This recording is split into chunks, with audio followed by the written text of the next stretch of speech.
இனி எப்பவும் என் மூஞ்சில முழிக்காத. வெண்ணிலாவே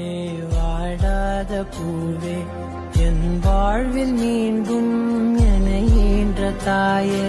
கண்ணோடு இமையாய் சுகமான சுமையாய் இரு கையில் ஏந்தி தாலாட்டுவேனே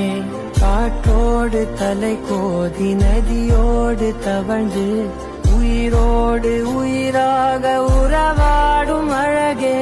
பனியோடு விளையாடி மலரூஞ்சலாடி கரை வந்து தமிழ் பேசும் இரு கால் வெண்ணிலவே சிறகாக உன்னை